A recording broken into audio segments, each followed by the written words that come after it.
Hey, Big Sugar fans. It's Dwayne at the home apiary in Dorchester, and today is queen picking day. It's a terrible day.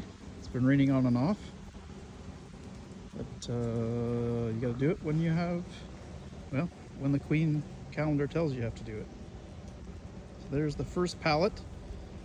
Went 5 for 8 mated queens back. Second pallet was 6 mated queens back with cap brood, so they are good queens, proven, ready to go into hives. I've got 2 left to do over here, and I think there's 4 over there that have to get done.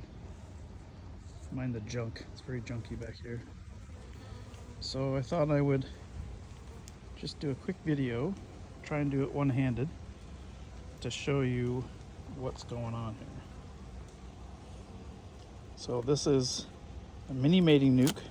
About two and a half weeks ago or so, we put a cup of bees and a ripe queen cell into this tiny little hive. And the hope is that there's enough bees in the little hive to keep that cell warm enough so the queen will emerge a few days after we put the cell in. So these here are that's the cell that we grafted the tiny larva into. This is all burr comb after scraping boxes, because they just build comb everywhere. They don't read the books, watch the videos. These are all queens with a few attendants in each one. Pretty cool. Hard to see them in there, but they're in there. And then some empty cages ready to accept the queens that I'm pulling. There's a little fondant candy plug there, and there's a queen with a couple, usually I put 5 attendants in, and they will feed her and clean up after her. Oh, there she is. Saw the little blue dot there? That's the queen.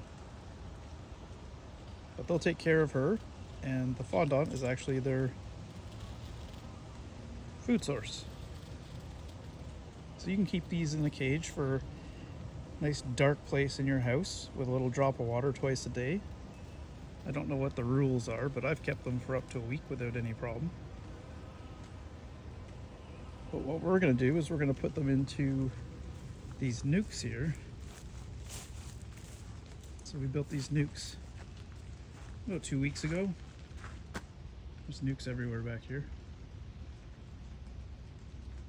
So each one of these nukes has a frame of brood or a frame and a half of brood. And then we'll take, everyone will get one of these. We'll go in and shake off all the frames, make sure we kill any queen cells that they've made, because we want them to use our mated queens. Don't want them to use the queens that they're trying to make themselves. So that's what we're doing.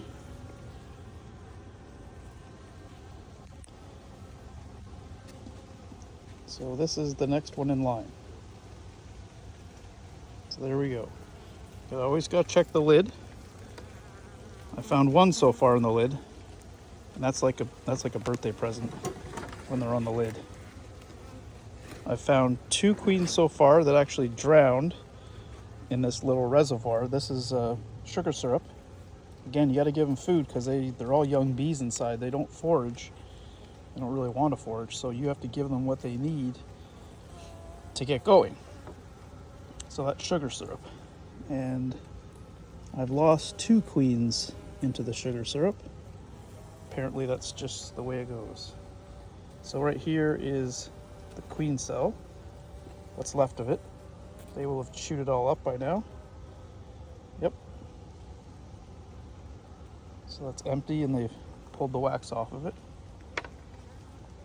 And then really gently work the frames out in hopes of finding a laying queen inside. And if we find a laying queen, I mark her with a blue marker. It's blue this year. Well, that's obviously a laying queen. You see the larva down inside of there.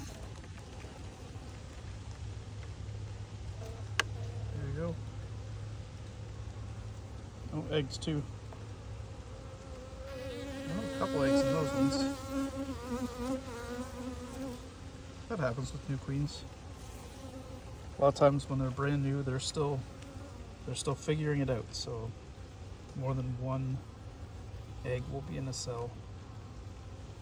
If you see dozens of eggs and on the side of the wall of the cell, it's likely a laying worker.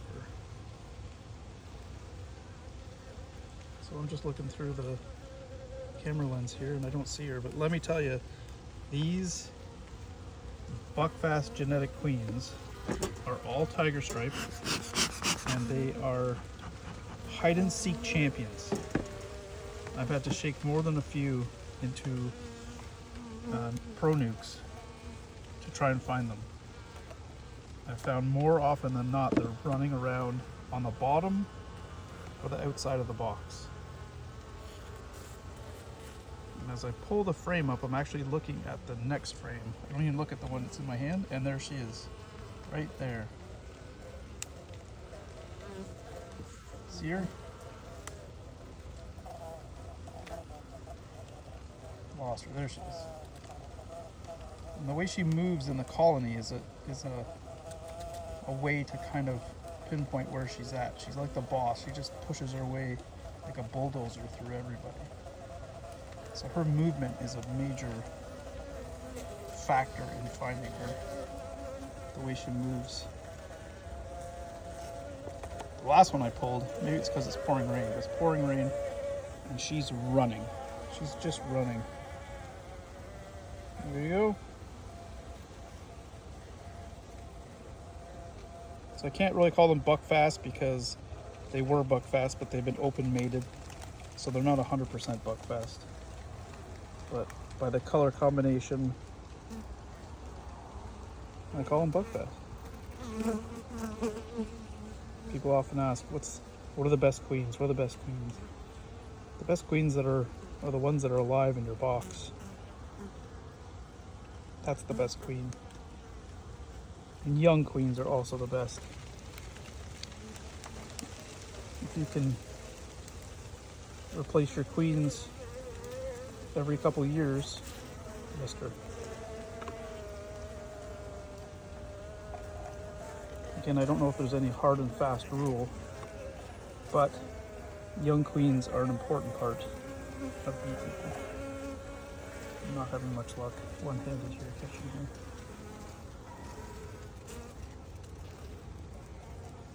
And now I've lost her completely.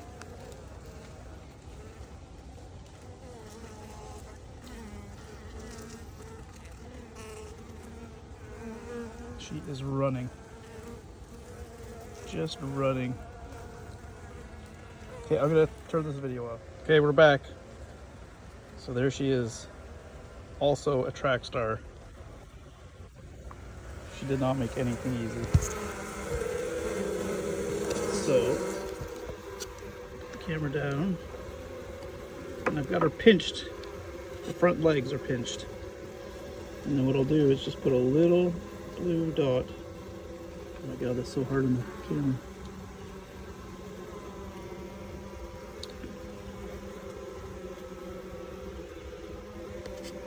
So there she is. She's got her nice blue dot.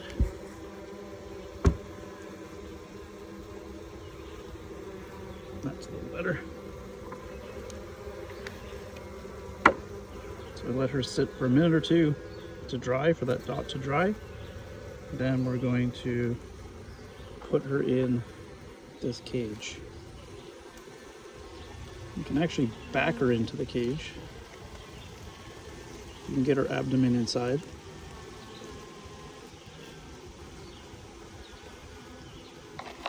I'm gonna grab her by the wings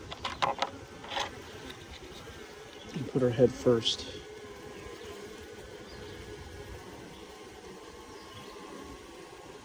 And she will walk inside. There she goes.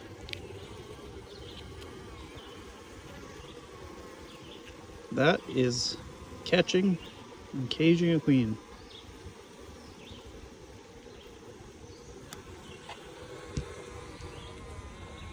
And then I'll grab 5 attendants and do the exact same thing. Put them inside with her. And I've got stung more today by attendants stinging me as I try and push them through that hole. My right finger is like a pin cushion. My right index finger is a mess.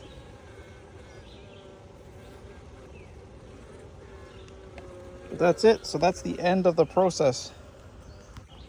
We went from grafting larvae into these red cells that I showed you. They went into the builder and into a queenless builder, and they draw all the queen cells out. Then we harvest the queen cells.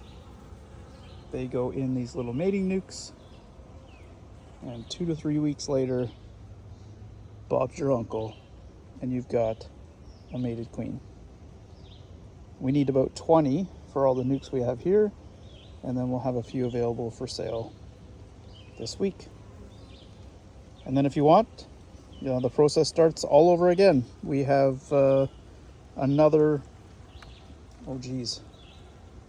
60 cells going in today. So all these will be reloaded with ripe queen cells. Maybe it isn't today. Today or the 25th. I can't remember. I have to go look at my calendar. But either today or on the 25th of June, these all get reloaded with new cells. And 2 weeks from that, we harvest queens again. And rinse and repeat, rinse and repeat, rinse and repeat. I think I'm done. I don't think I'm going to rear any more queens for this season. I think we have enough to get us through. But kind of neat, very exciting, and it's been quite successful. It's definitely not 100%. I think we're somewhere around 70% on queens coming back. But it is what it is. It's been a weird season this year too with weather-wise. And there's lots of things out there eating queens while they're mating. We have lots of dragonflies out here. That's probably not doing them any good at all. So it's June 21st, 2025. And I'm excited about getting these nukes all rolling. Those nukes will be added to our overwintered hives, and that will help us make up any losses over the winter season. Come into the spring with a bang if possible. Anyways, I appreciate you guys watching. Hopefully you found it entertaining or educational. Remember, this isn't how you should keep bees. This isn't how you should make queens. It's just how I do it. And if you have a better way, I'm always open to options. So if you ever have suggestions, drop them down in the comments. And if you like the videos, hit the button and subscribe. Thanks so much. Talk to you soon.